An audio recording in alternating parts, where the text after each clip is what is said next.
Ассаламу алейкум, аса құрметті қазақ елі, қазақ ұлты. Қазіргі заманда мынандай жағдайды байқасақ болады. Бір кәрі шалдың жанында келе жатқан, одан жасы азырақ шал әлгіні папа деп атайды.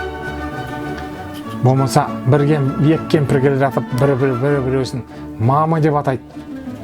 Ол бізге орыстардан қалған мұра. Кеңес одағының дәуірінде орыс тілі, қазақ тілді өлтіріп қою сақтады. Оның дәлелі мына бүгінгі қоғамымызда жүрген шала қазақтар қауымы. Мына шынын айтайын, ол былайынан да білініп тұрған шығар, сол шала қазақтың қауымынан шығып отқан, мына бүгінгі блогты жүргізіп отырған мына мен орыс мектебін бітіргем.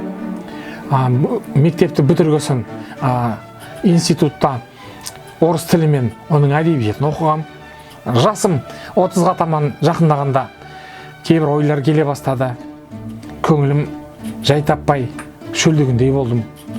Содан бастап қазақ өлеңдерін тыңдай бастадым. Қазақ тіліне үйрене бастадым. Негізі қазақ тілім 0 деңгейіне жақын болып қалған кезде ол болған оқиғалар. Қазақ тойында отырып, қазақ асабалардың кейбір керемет қазақша сөйлейтін кісілердің сөздерін тыңдап отырып, өте тамсанатымын. Сол кезден бастап, мына Аллаға шүкір бет бұрып, бүгінгі мына осы әңгімені жүргізуге де жарап отырмын. Орыс тілінен қазақ тіліне көп керек емес түсініктер және қоқыс сөздер көшіп келді. Мысалы, жаңаға айтылған папа, мама деген сөздер, ол негізі папа деген ол христиандық діннің қызметкерінің атауы, папа деп атайды олар.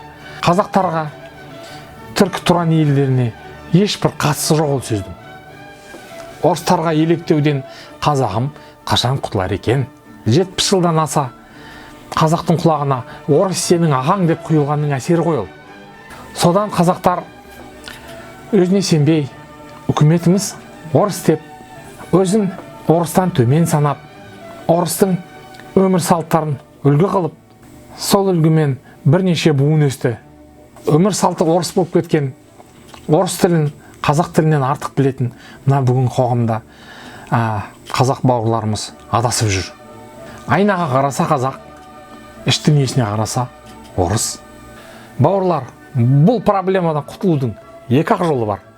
Біріншісі, қазақ тілін мүлдем тастап, ұмытып, орыс тіліне көшіп кету, қазақ тілді жарамсыз деп санап, қоқсыққа лақтырып жіберу. Екінші жолы, шала қазақтарға қиынырек болады. Ол еңбектеніп, үнемі өз-өзін бақылау. Күніне қазақша бір сөз болса да жаттап отыру. Қазақ мәдениетін, дәстүрін, тарихын тану. Психологиялық және интеллектуалдық құлдықтан құтылу.